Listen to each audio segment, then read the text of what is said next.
Olá, eu sou a Ana e o vídeo de hoje é para vos falar sobre as minhas leituras do mês de janeiro. Um mês que teve livros muito bons e alguns que não foram os que funcionaram melhor para mim. No entanto, isso faz parte da minha estratégia que eu já tinha falado no vídeo das metas para 2025, de ler alguns livros que eu tenho cá em casa, que eu sei que quero conhecer a história, mas que eu acho que não vou querer necessariamente ficar com os livros cá em casa depois de serem lidos. E portanto estou a fazer aqui um 2 em 1, de ler coisas que sei que vão funcionar muito bem e coisas que eu quero despachar para abrir espaço cá em casa. E portanto, haja alguma coisa que esteja já a avançar das minhas metas de 2025, porque claramente não é diminuir a quantidade de livros que chegam cá à casa que está a seguir em frente. Portanto, isto tudo para vos dizer que vos vou falar sobre as minhas leituras do mês de janeiro. Estão aqui coisas muito boas e coisas que não foram bem a minha praia. Ora, o primeiro livro de janeiro, eu gosto de começar o meu ano com uma coisa que eu sei que vai ser acertada. E desta vez quis fazer uma releitura, também porque tinha o livro cá enviado pela editora e eu sabia que era uma aposta segura, porque é um dos meus favoritos. E portanto, eu comecei em janeiro de 2025 com O Eterno Sonhador, Strange the Dreamer, o primeiro volume. Isto faz parte de uma duologia da Laini Taylor. Eu já li uma trilogia da Laini Taylor, adorei. Eu já tinha lido Strange the Dreamer, adorei. Estava com algum receio de reler, porque às vezes as releituras não funcionam tão bem como nós tínhamos imaginado. No entanto, Laini Taylor, o Laszlo não falham, de maneira nenhuma. Portanto, nós aqui estamos a seguir o Laszlo Strange, órfão, foi abandonado e deixado numa abadia e no fundo ele é educado pelos abades, está a aprender a fazer transcrições de livros para depois levarem para a biblioteca. Ora, há um dia em que o Strange vai fazer uma entrega na biblioteca e acaba por se apaixonar por aquela quantidade imensa de livros e propõe-lhe ficar lá. Portanto, ele passa de um lugar só de passagem de conhecimento para um em que pode adquirir conhecimento. Também faz passagem porque ele está a trabalhar como bibliotecário, mas detalhes. Por si só saber a história de um bibliotecário já seria interessante. No entanto, não é isso que move este livro. O Strange, quando era pequeno, teve acesso a várias histórias, principalmente contadas por um dos abades, sobre uma cidade que era muito longínqua, em que ninguém conseguia lá chegar. Se algum forasteiro conseguisse passar por todos os desafios que tinha para chegar àquela cidade e conseguisse chegar às muralhas, a verdade é que provavelmente seria morto e nunca iria ver a cidade em si. E portanto o Strange tinha um passatempo quando era pequeno, que era brincar como se fizesse parte desse exército que estava ali a impedir que forasteiros entrassem. E portanto ele está no meio de uma brincadeira, aos 5 anos, em que está com espada na mão, um pau na realidade, mas espada na mão, e vai quase para dizer estou a defender a cidade, e quando ele vai para dizer o nome da cidade é apagado da mente dele e é substituído por outra palavra. E como ele estava naquele momento, naquele preciso momento, para dizer aquela palavra, ele apercebe-se dessa transição, algo que mais ninguém se dá conta. Portanto, ele sabe que a cidade mudou de nome, sabe que o nome que tinha na cabeça não era aquele, e há algo muito estranho, porque todas as pessoas só conhecem a cidade pelo nome novo, todos os livros que fazem referência àquela cidade estão alterados. Portanto, que tipo de magia foi usada e o que é que aconteceu para que aquela cidade que tinha um nome mágico, de repente tivesse esse nome substituído pela palavra pranto. Pranto de chorar. Portanto, isto é algo que vai acabar por incomodar muito o Laszlo e ele vai fazer disso o objetivo de vida, perceber o que é que aconteceu, ver se consegue descobrir qual é o nome original e, no fundo, sonhar com uma cidade que, para todos os efeitos, já não manda ninguém, já não manda nenhuma diligência para fora há cerca de 200 anos. Portanto, acaba por ser quase mais um mito do que algo que é visto como real. Apesar de haver alguns livros que mencionam essa cidade, o exército, tudo o resto. Portanto, quando o Laszlo vê uma diligência a chegar à cidade dele e percebe que são exatamente os guerreiros, o exército que ele sempre sonhou fazer parte, ele vai querer muito aproximar-se e perceber o que é que eles estão ali a fazer, e quando percebe que estão a recrutar pessoas para levar até à cidade Pranto, ele vai querer acompanhar, porque ele precisa de saber mais, ele quer saber mais, ele tem uma sede, uma curiosidade de conhecimento gigantes. E a partir daqui a nossa história começa. Na realidade a história começa quando o Laszlo chega efetivamente à cidade. No entanto, eu não vos quero falar sobre o que ele encontra nessa cidade. A partir dele sabe que há alguma coisa que está a assombrar a cidade, que as pessoas não estão a conseguir resolver sozinhas e daí que haja uma diligência para tentar encontrar pessoas que tenham conhecimento em áreas muito diversas e que talvez consigam ajudar a libertar a cidade daquilo que os atormenta. Portanto, na realidade, como eu estava a dizer, tudo o que envolve esta história começa efetivamente quando ele se aproxima da cidade e percebe efetivamente o que está a acontecer.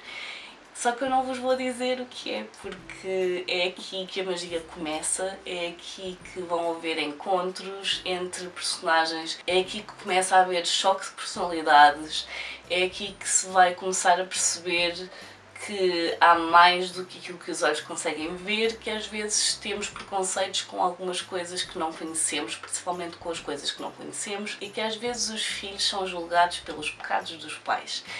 E é uma história que eu acho lindíssima, extremamente interessante e adoro as personagens. Adoro as personagens do Laszlo e outras personagens que eu não vou referir, o que é um problema porque o segundo livro que eu li em janeiro foi o Muse of Nightmares, que é a continuação desta duologia. Como eu tinha dito, eu li o livro em inglês, portanto eu já tenho o Muse of Nightmares cá em casa desde a altura em que comprei o Strange Dreamer e eu simplesmente ainda não tinha pegado nele. E eu achava que este livro talvez acompanhasse as personagens de outra perspectiva, da perspectiva que eu não vos vou querer contar. O que, lá está, é um problema porque eu não vou conseguir falar sobre este livro de maneira posso dizer que a continuação está muito ao nível do primeiro. De certa forma, acaba por ser ainda melhor. Eu acho que os dois livros complementam-se muito bem. Acho que a história é simplesmente lindíssima. Portanto, nós aqui vamos estar a acompanhar mais as personagens a partir do momento em que há um encontro.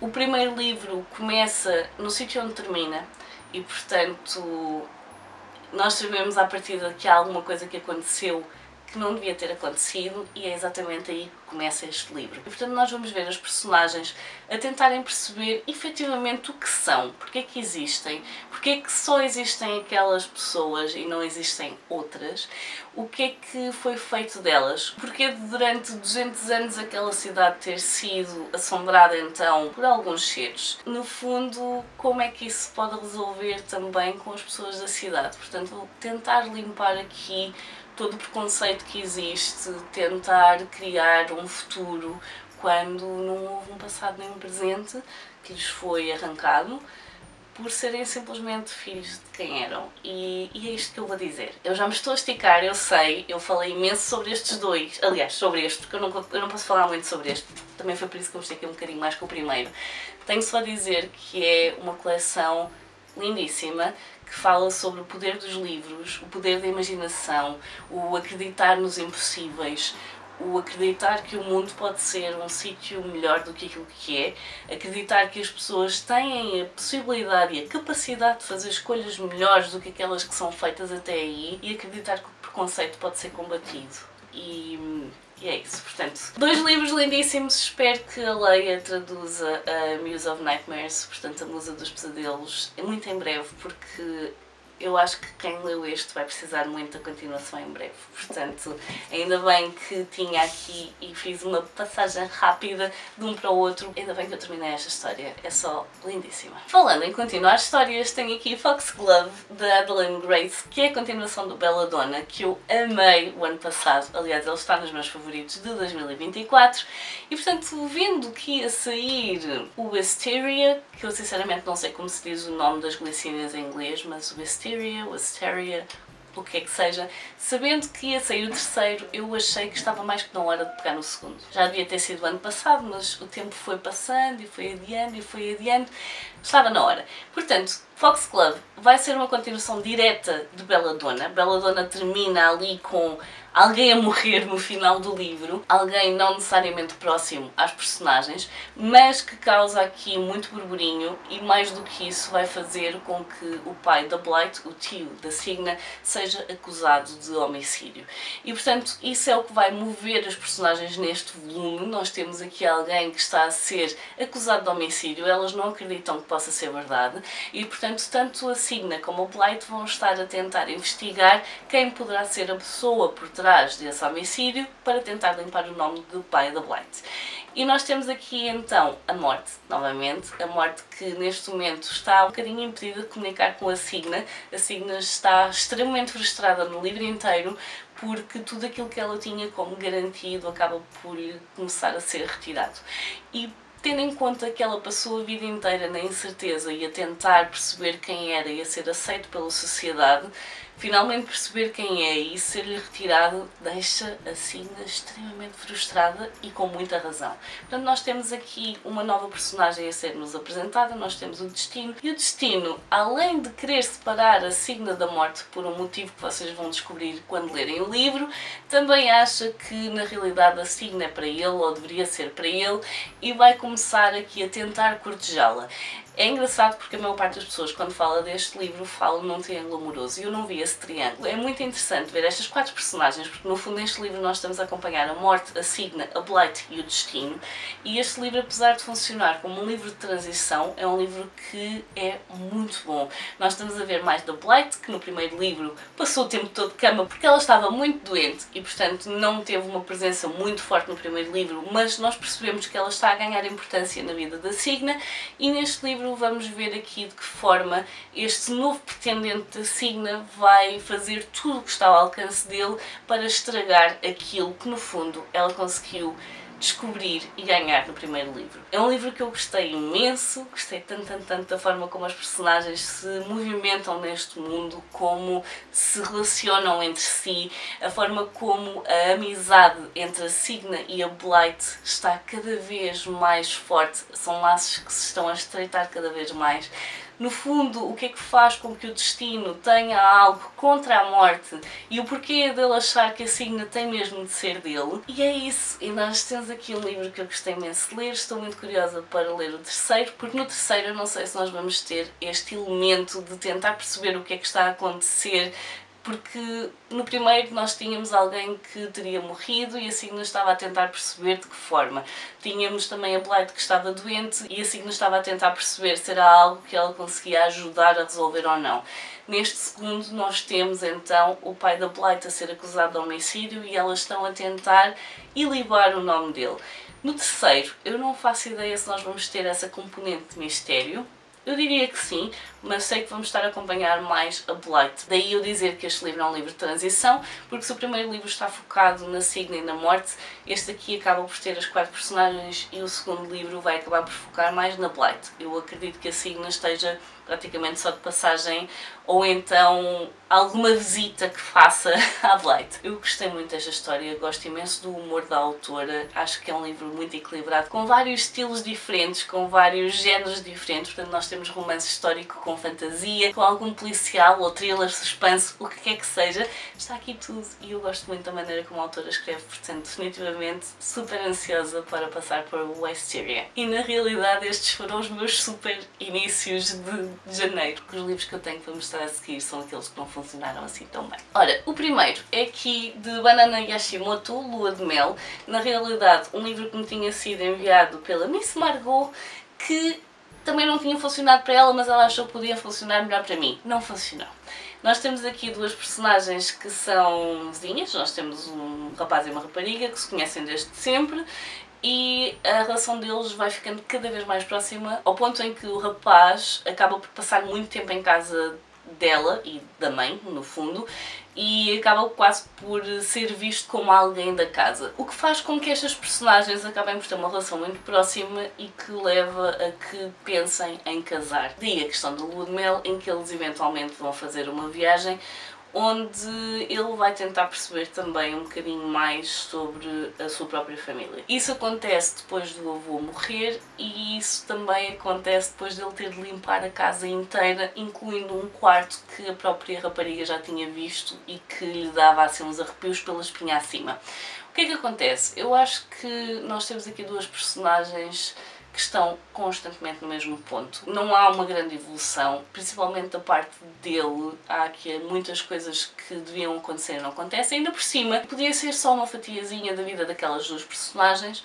No entanto, são-nos atiradas para aqui algumas coisas, algumas componentes para cima da mesa que depois acabam por não ser exploradas. E, portanto, nós temos duas personagens que não têm necessariamente um crescimento, estão tão isoladas em si próprias e naquela relação entre os dois que não se relacionam com absolutamente mais ninguém, portanto tem aquele mundo fechado. Ela é descrita como sendo uma personagem com problemas de socialização e muito tímida, muito introvertida, e ele no fundo acaba por fazer com que ela saia um bocadinho dessa bolha que criou para ela própria, mas ele próprio é uma pessoa muito introvertida, muito sorumbática, muito presa a um passado que no fundo não conhece assim tão bem, e depois quando as coisas nos começam a ser atiradas para cima da mesa de género, ok, vamos atirar isto e não vou explicar? Não!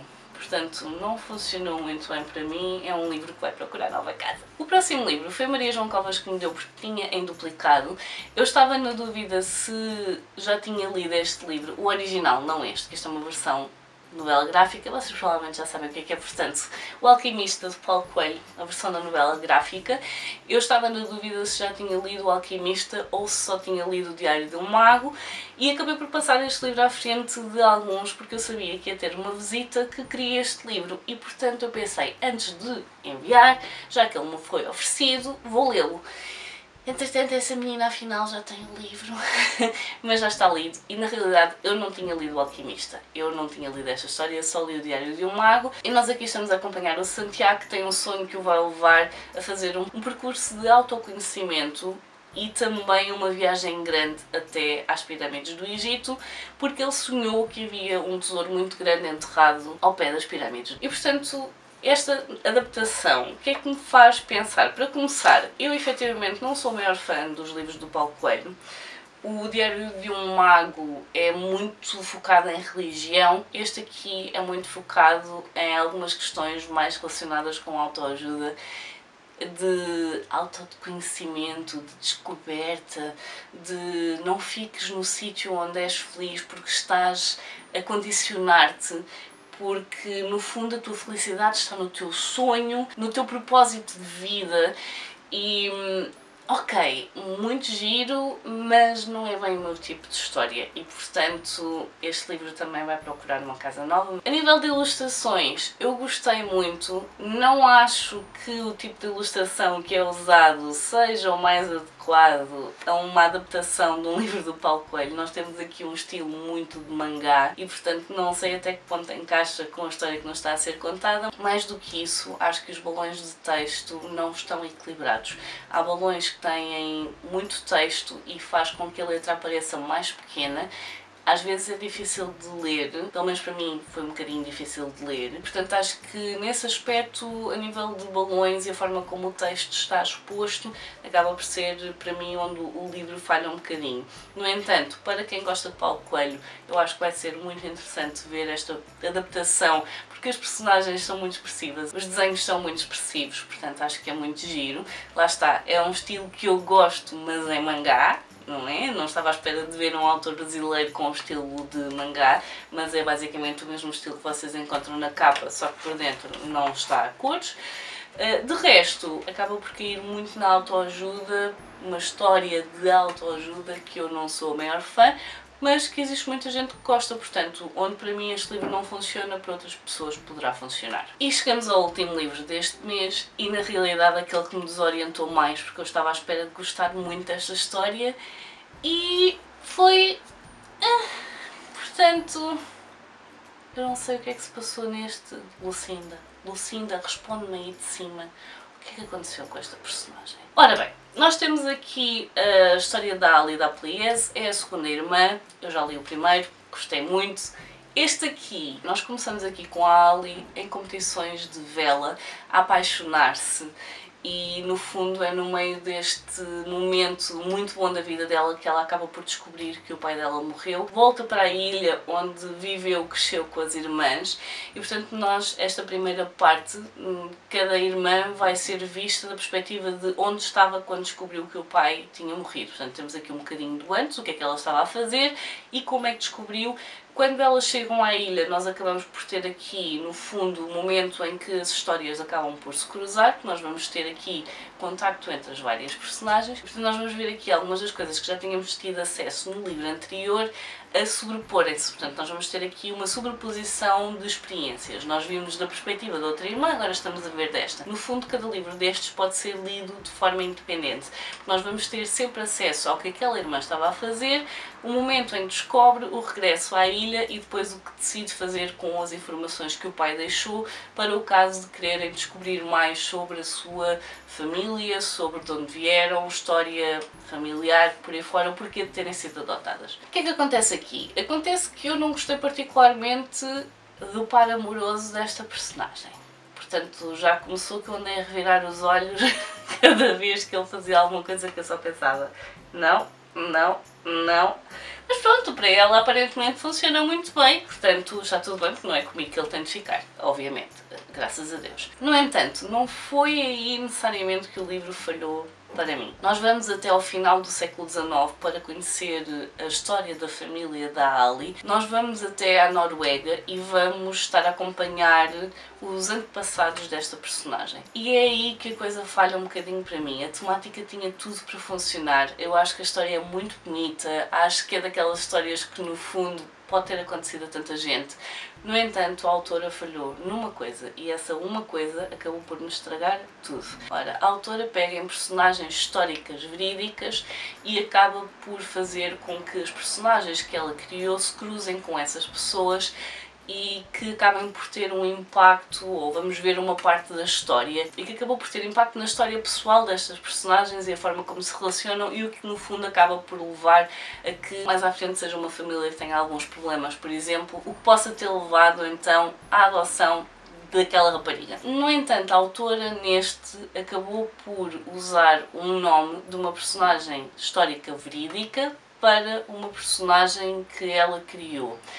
E é aqui que a coisa não funciona muito bem, porque nós conseguimos pesquisar essa personagem, nós conseguimos perceber o percurso dela e nós percebemos que não havia maneira nenhuma dessa personagem ser esta. E portanto, o facto dela ter usado um nome, primeiro e último, mais ou menos na mesma época, mas onde eles teriam 10 anos de diferença, e pô-los a cruzarem-se exatamente com as mesmas pessoas, que têm impacto na vida delas, aí já não funciona bem. Porque era suposto essa personagem que está aqui a relacionar-se no passado ser algo criado pela autora. Só que ela acabou por usar alguém verídico a cruzar-se exatamente com as pessoas com que se cruzou, que tiveram impacto na vida dessa pessoa. E estamos a falar de um compositor, portanto é alguém que nós podemos pesquisar e aí já não funciona tão bem. E foi aí que este livro falhou para mim. Portanto, era suposto esta personagem ser fictícia, só que ela usou características da personagem verídica, mas nesse caso a história não bate certo, não faz sentido. Se eu já não estava a gostar do par amoroso da Ali, a história para mim também não fez sentido e foi aí que falhou para mim. Pronto, portanto, neste momento estou com muita fé nos próximos livros e que isto não tenha voltado a acontecer, porque da maneira como a autora menciona as personagens, este par do passado, era suposto ambos serem fictícios, portanto não sei o que aconteceu aqui, não funcionou para mim, mas eu tenho fé nas próximas, até porque eu sei que vou gostar mais de algumas irmãs do que de outras, seja pela personalidade das próprias irmãs, seja porque cada história nos vai levar a um momento diferente da história da humanidade e portanto acho que é interessante, mas para mim teve essa falha que não. No entanto, esta, nós sabemos exatamente o que é que aconteceu para ela ser adotada, enquanto no primeiro isso tinha ficado assim um bocado mais no ar. Ela tinha estado mais focada na história da família, menos focada no que é que levou aquela criança a ser adotada. Este aqui nós sabemos especificamente o que é que aconteceu, portanto muito interessante nessa parte e eu estou a gostar da escrita da autora, é uma escrita muito bonita, lá está, teve esta falha que infelizmente não funcionou para mim. Portanto, estes são os livros que eu li durante o mês de janeiro. São 6, mas são 6 que, tendo em conta o calhamaço que está aqui, o calhamaço está aqui, e eu ter lido este calhamaço em inglês, eu não sei como é que li 6 livros em janeiro. Principalmente tendo andado a fazer vídeos praticamente todos os dias. Eu não sei o que aconteceu, mas ainda bem que tive alguma capacidade de concentração para estar a fazer tudo o que fiz durante o mês de janeiro, mesmo assim conseguir ler tudo o que está aqui, porque estão aqui leituras muito boas e as outras que eventualmente, olhem, vão seguir. As 7 Irmãs não vai a lado nenhum porque eu não vou ficar com coleções incompletas só por causa de um que não funcionou assim tão bem. Paciência. Mas estão aqui livros que eu gostei imenso de ler, estão aqui livros que não funcionaram para mim, mas potencialmente poderão funcionar para outras pessoas. Digam-me nos comentários se já leram algum destes livros, se há algum que vocês achem que iria funcionar ou que tenham ficado curiosos. Eu espero muito que vocês estejam curiosos com o Strange Dreamer, o Eterno Sonhador e a Musa dos Pesadelos, porque é daquelas autoras que sinceramente eu amo. Ela não tem muitas coisas publicadas, ela tem no fundo a trilogia de Praga, que eu agora não estou a lembrar qual é o nome com que a trilogia ficou, mas é lindíssima. Tem esta duologia então do Strange Dreamer e depois a maior parte são livros de contos, portanto eu acho que ela não tem mais livros publicados além destas coleções e os livros de contos. Alguns relacionados com estas histórias, outros com histórias que não têm nada a ver. E portanto, deixem-me nos comentários se vocês estão curiosos com algum destes livros, se há algum que não tenha funcionado para mim, mas vocês acham que iria funcionar convosco. Portanto, deixem-me isso nos comentários. Eu por hoje vou ficar por aqui. Adeus e até à próxima. Tchau!